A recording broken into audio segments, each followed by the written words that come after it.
जय हिंद दोस्तों।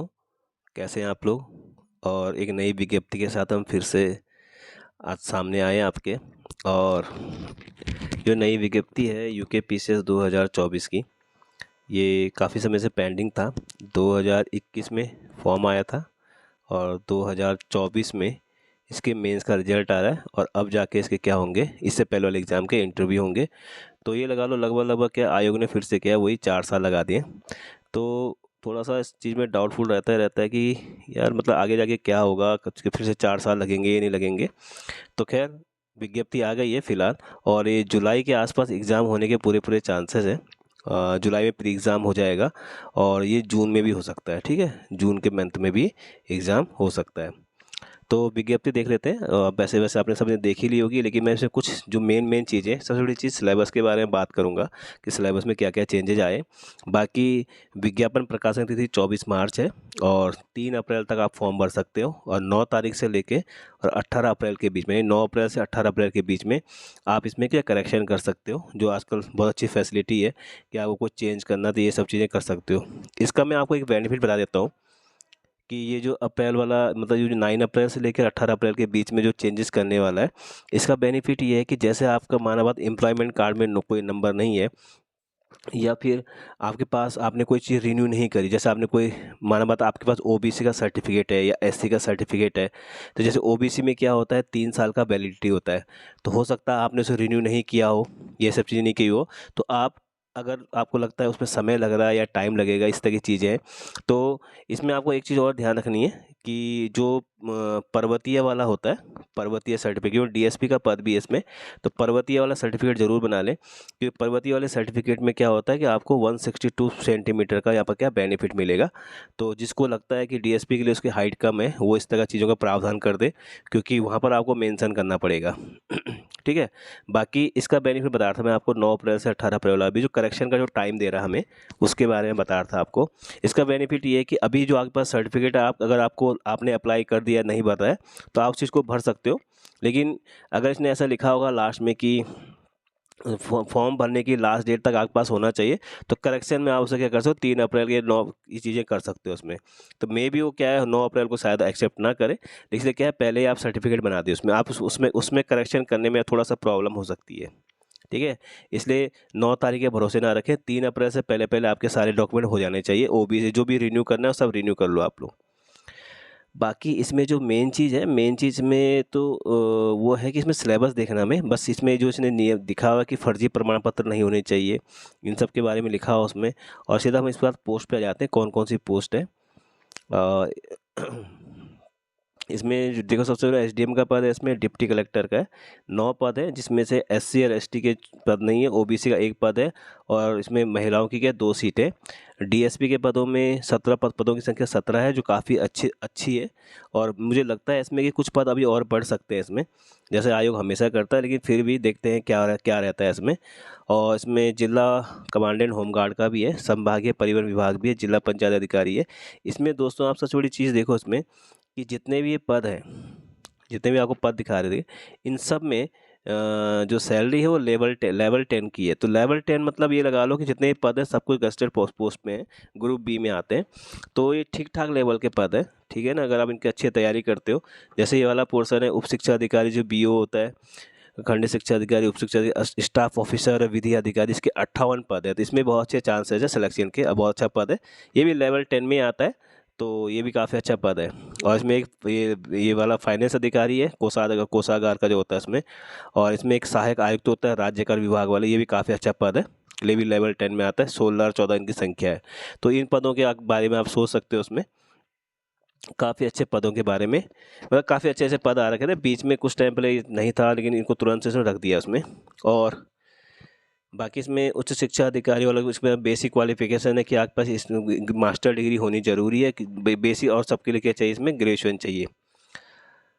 पुलिस उपाधीक्षक के लिए इसने दे रखा है, इसमें शुरुआत में जो पद का दे रखा है इसने,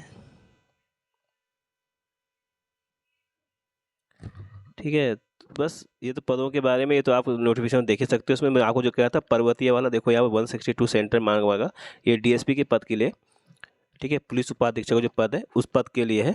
162 सेंटीमीटर मांगा हुआ है, और यहाँ पर क्या 140 महिलाओं के लिए 147 है, नहीं तो नॉर्मली क्या 167 सेंटीमीटर मांगा हुआ है।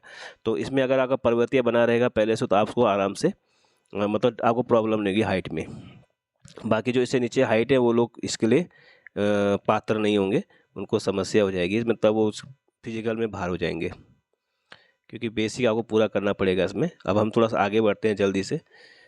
इसमें जो ये आवेदन शुल्क के बारे में 150 रुपये पे शुल्क है आपको OBC वगैरह सबके लिए, सब 172 रुपये फ़ीस पड़ेगी। बाकी जो जिनकी फ़ीस नहीं उनको फ़ीस नहीं लगेगी इसमें। प्रारंभिक परीक्षा के बारे में जो प्री एग्ज़ाम होगा उसमें, तो उसमें क्या है, एक प्री एग्ज़ाम होगा, प्री एग्ज़ाम होगा, और दूसरे इसमें 2 पेपर होंगे, ठीक है। इसमें साफ साफ लिखा हो सेकंड पेपर है वो क्वालिफाइंग नेचर का है, ठीक है। इस बार भी CSET क्या है, क्वालिफाइंग नेचर का। ये देखो आहारकारी प्रकृति का होगा, ठीक है।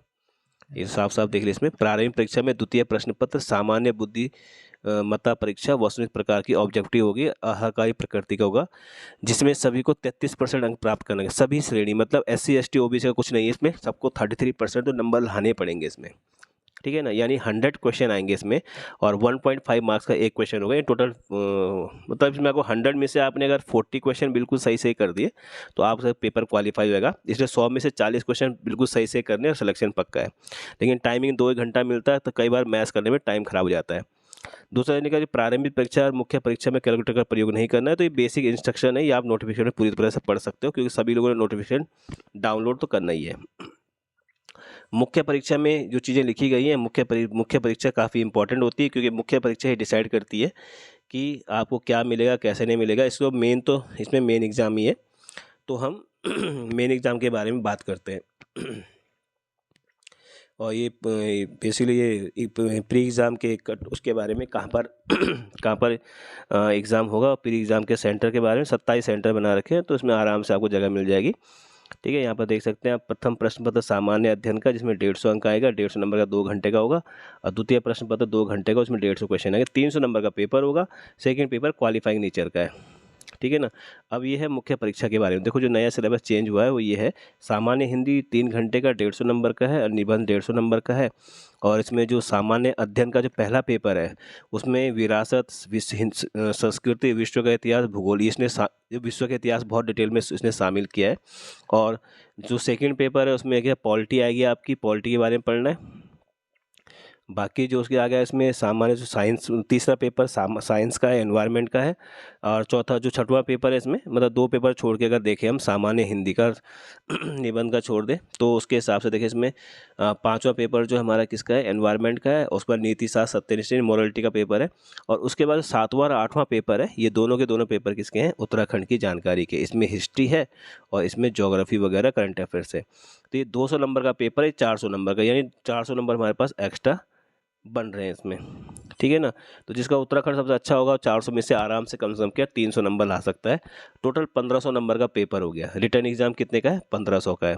और जो हमारा साक्षात्कार है वो कितने का है, 150 नंबर का मार्क है, इन्होंने साक्षात्कार कर दिया 150 मार्क्स का। तो अब 1650 अंक का पेपर है, यानी 1650 में से अगर आप 1000 नंबर लेके आ जाते हैं तो आपको SDM मिल जाएगा। सीधा सीधा मोटा मोटा बता दिया मैंने आपको, ठीक है ना। अब ये तो प्रारंभिक प्री एग्ज़ाम का सिलेबस है, इसमें इतना ज़्यादा कुछ देखने की ज़रूरत ही नहीं, क्योंकि हमेशा सेम ही रहता है। आपको सब पढ़ कर कोशिश अगर आप करें, जो इसने सिलेबस दिया है, अगर आप देखो, अगर आपने सिलेबस के अकॉर्डिंग पढ़ना शुरू कर दिया, जैसे इसने दिया है, जैसे इसमें इंडियन हिस्ट्री में क्या दिया, उसमें भारतीय प्राग ऐतिहासिक काल, इसे पढ़ना शुरू कर दो, प्राग ऐतिहासिक काल को पढ़ना शुरू कर दो, मौर्य समाज पढ़ना, गुप्त साम्राज्य पढ़ना शुरू कर दो, आप इसके हिसाब से पढ़ते रहोगे, जितने क्वेश्चन मिलते हैं तो ये लगा लो आप एग्जाम तक काफ़ी कुछ कवर कर लोगे। बहुत आसान है। उत्तराखंड का इतिहास है, संस्कृति, आप आराम से धीरे धीरे पढ़ते रहो, है ना। डेली आप 3-4 घंटे इसमें लगाओ, एक एक करके सिलेबस कंप्लीट करते रहो। जैसे आपने थोड़ा सा 2 घंटे भूगोल पढ़ लिया, 2 घंटे उत्तराखंड पढ़ लिया, 2 घंटे आपने ये पढ़ लिया, तो आराम से कवर अप हो जाएगा, बहुत टफ नहीं रहेगा। और मैथ्स का आप अपना क्लासेस कर सकते हो, या फिर आप ऑनलाइन पढ़ सकते हैं इसमें। तो उत्तराखंड PCS प्री के लिए अगर आपको पढ़ना है तो अब मेरे इंस्टीट्यूट में, हमारे संस्थान में ऑनलाइन ऑफलाइन बैचेज चल रहे हैं। उसके लिए आप क्या है, मुझे कमेंट कर सकते हो, और कमेंट में आपको क्या है लिंक भेज दिया जाएगा। नीचे भी एक लिंक डाल रखा है जिसमें आप फॉलो कर सकते हो, और वहाँ से आप क्या सारी इन्फॉर्मेशन ले सकते हो, ठीक है। बाकी सेकंड पेपर है, सेकंड पेपर में 1.5 अंक का है। इसमें देखो ये अभिक्षमता परीक्षा के बारे में, संप्रेषण के बारे में जिसे कम्युनिकेशन कहते हैं।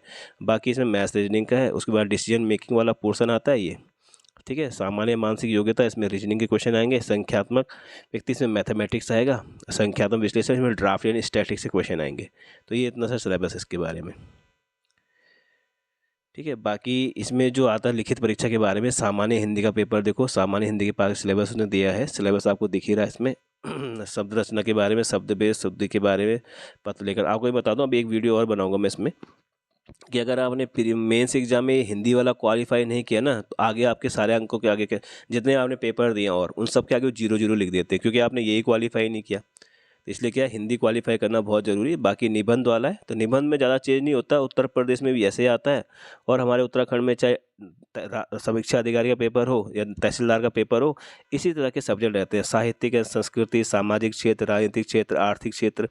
बस पीसीएस में थोड़ा सा उसने क्या है, विज्ञान को बढ़ा दिया, तीन सेक्शन कर दिया इसने, थोड़ा बढ़ा दिया है। विज्ञान पर्यावरण से किसी एक से देगा वो, राष्ट्रीय अंतर्राष्ट्रीय घटनाक्रम, प्राकृतिक आपदा, भूस्खलन, और उत्तराखंड की, देख उत्तराखंड को उसमें शामिल कर दिया निबंध में। तो उत्तराखंड में अगर शामिल कर दिया तो लगभग वो कह रहा है प्रत्येक खंड से 700-800 शब्द के निबंध लिखने, 50 अंक के होंगे, ठीक है। निबंध टोटल जो है आपका 50-50 नंबर के रहेंगे इसमें, तो 150 नंबर का निबंध है आपका। 3 निबंध लिखने हैं आपको। इन तीनों में से आपको एक तैयार करना है, कोई सा भी अच्छा सा, और आप उसे लिख सकते हो। बस अब इसमें जो चेंज हुआ है देखो, जीएस में जो इसका थर्ड पेपर है उसमें देखो, हिस्ट्री में से कितना खतरनाक चेंज किया कि भारतीय संस्कृति में प्राचीन काल, भारतीय संस्कृति प्राचीन काल से आधुनिक काल तक, यानी पूरा उसने एंशिएंट, मिडिवल और मॉडर्न को एक साथ कवर कर दिया। और उसने साहित्य, वास्तुकला और मुख्य पहलुओं को शामिल, मतलब उसने मेंस का पेपर काफ़ी टफ कर दिया है, ठीक है ना। आपको शायद पढ़ने में ये अजीब लग रहा होगा या दिखने में अजीब लग रहा होगा, ये काफ़ी टफ कर दिया। स्वतंत्रता के पश्चात देश के अंदर एकीकरण पुनर्गठन, देखो नया टॉपिक, इंडिया आफ्टर इंडिपेंडेंस। इससे जो क्वेश्चन आते थे पहले बहुत कम आते, अब इसको बहुत ज़्यादा क्वेश्चन आने शुरू हुए। यूपीएससी में इससे बहुत क्वेश्चन आते हैं। स्वतंत्रता के पश्चात देश के अंदर एकीकरण एवं पुनर्गठन, ये बहुत, इंडिया आफ्टर इंडिपेंडेंस पढ़ना पड़ेगा आपको, वहीं से आगे सारे क्वेश्चन आएंगे। तो आपको कांग्रेस का इतिहास ये सब आपको पता होना चाहिए, देश में कौन कौन से चेंजेज आए थे। फिर इसने सीधा वर्ल्ड हिस्ट्री दे दिया इसमें। वर्ल्ड हिस्ट्री में जो 18th सेंचुरी में, वर्ष 18th सेंचुरी मतलब क्या होता है, 1700 से 1800 के बीच में जितने भी इंडस्ट्रियल रिवोल्यूशन होते हैं उन सब के बारे में इसमें आएगा, ठीक है ना। और ये भारतीय समाज पर भूमंडलीकरण का प्रभाव, ठीक है, जियो पॉलिटिक्स जिसे हम बोलते हैं, वो सब चीज़ें इसके तहत आएंगी। मतलब ऐसे क्वेश्चन वो पूछ रहा है आपसे अब, और उम्मीद कर रहा है कि आप ऐसे क्वेश्चन के सही आंसर दो। ये सब उसने फर्स्ट पेपर में दिए। देखो सेकंड पेपर में उसने दिया भारतीय संविधान के बारे में, तो बेसिक पहला जो टॉपिक है देखो, जहाँ सिंगल पॉइंट लगा रखा है, इसमें उसने एक ही टॉपिक में पूरा बेसिक कवर कर दिया।